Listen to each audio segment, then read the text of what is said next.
How's it going, everyone? Welcome back to my channel, and today I'm doing my personal review of the new Microsoft Flight Simulator 2020. So a lot of you probably heard of this game already. It has grabbed a lot of media attention, and a lot of people have actually made the decision to pick it up and start playing it for themselves. And it's pretty interesting because I think for a long time there hasn't been this level of interest for a simulator game. Like there are simulator games like Farming Simulator or the Hunter Simulator, and they don't get near this much attention as this simulator is getting. So what is driving people to start playing this game, you might wonder. I think it has to do with, mainly has to do with three reasons. Number one, like it's a next-gen game, so the graphics are just insane. It's like nothing we've ever seen before. So obviously that's gonna get people to start playing this game and get interested in it. I think secondly, it's very appealing because it's not the hardest for a non-simmer to get into, because you can get a lot of help from the AI to get started and start getting into flight. So yeah, you can just go hardcore sim, but you can also just choose to make it really easy on yourself and just get into flight easily. But I think the main reason, and I think it's also the thing that Asobo Studios has advertised the most, is the fact that you can just visit the entire Earth, just go around and explore and just look at all the pretty places and just explore the whole world for yourself, just behind your home computer.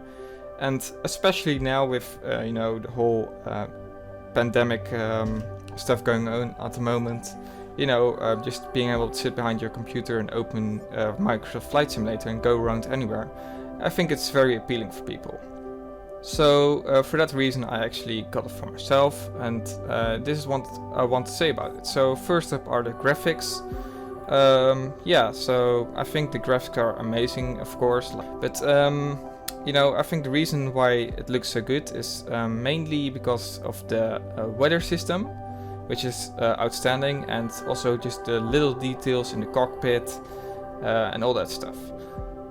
What do I mean with that? Like, for example, if you go into the TBM, you have like the engine heat coming out from the front, and it's like it's creating little heat waves, you know, and it really helps to sell you on the game, and just it really helps the immersion, you know. And other examples can be like, you know, there are like small cars driving on the road. So it's not just an silent, an empty. It's not just silent and empty on the ground, but there are actually just people driving down there, as you would see in real life if you'd go into an airplane. So yeah, also you have like rainbows, you have just rain in general, you have storm, you can just feel the turbulence, the wind. I think Asobo Studios has gone above and beyond to just give the best experience to us, just graphics wise. But it's not perfect though.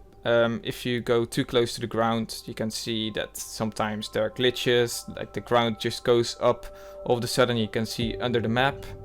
Some landmarks, like I tried to look up the Victoria Falls, but it's basically just one river really high in the sky. It looks really weird, and it's not really a waterfall. So some places you might want to look at aren't actually there in real life. But it makes sense though, because the way Asobo Studios has made this game is with like basically an AI learning system that takes the satellite data and tries to make like an actual building out of it. And it's very impressive stuff. It's like it's nothing we've ever seen before. Like for me personally, I fondly remember that in 2010, like 10 years ago, when I first saw Google Earth, like my mind was blown, right? Because you can just go anywhere on the world, and like it has all these buildings in 3D, and you can just do it behind your computer, which was a big thing for me back then.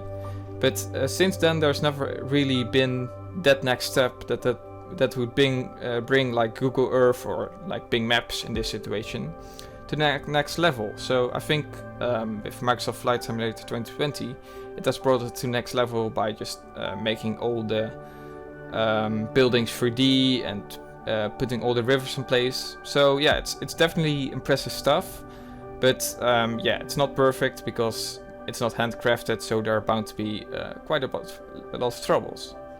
But for the point of the game, I don't think it matters too much, because like the point is you take off from an airport, and I think Microsoft Flight Simulator has made a lot of lovely handcrafted airports that you can take off from, so especially if you take off from those, the problem of the AI not making it proper aren't there, and you know, when you get high up in the air, you can't see the imperfections of the AI learning system. And yeah, you can just enjoy all the nice little details, you can enjoy the weather system, and you know, just have a good time in general. But that brings me to my next point, like for who is the sim actually meant? Like, can just casual gamers just get in and just play the game like that? Or is it really just meant for the hardcore simmers, flight simmers, like the ones that came from X-Plane and just can go over to this and like the next upgrade, you know? In my opinion, I do actually have some experience with flight sims. I actually played DCS in the past. I don't know if you heard of that, but it's a pretty common flight sim. But yeah, so for me personally, I'm not expecting like that much side content, you know, like quests or something. You do have push trips actually in the game that you can just go around and you know, it's an actual objective. And you have the tutorial, of course, which maybe is a bit lackluster, but at least it gives you a general idea of how all the planes work. So, you know, you don't just get started without knowing anything. But yeah, I think like the beauty of the world and the graphics and how accurate the planes are is definitely gonna be enjoyable for a lot of people for quite some time.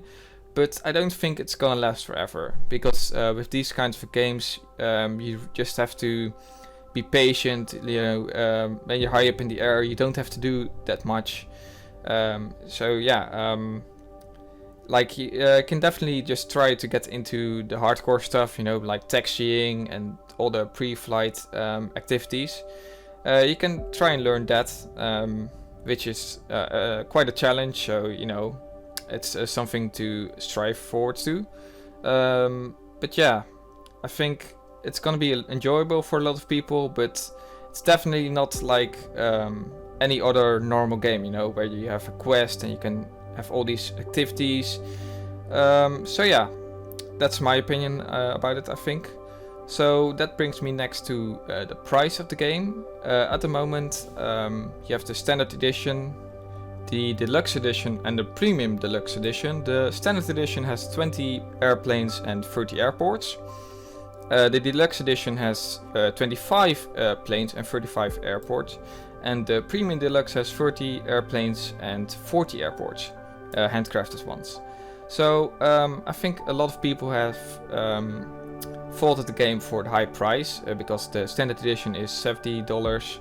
I believe the deluxe edition is something like $90, and the premium deluxe is something like $120 if I'm correct, which is quite a lot of money, to be frank. But like I said, I played DCS in the past, and it is free to play, but if you want to get any DLCs without any discount, you can just pay like something like $30 just for Dubai, you know, and the surroundings of Dubai. And so, you know, the fact that you get all of that for like $60, and you get the whole world with it, I think it's definitely for a flight sim, it's not that much money. And I think a lot of other hardcore flight simmers are gonna agree with that. But yeah, you definitely have to know what you get into and be prepared to pay that much money for a sim like this.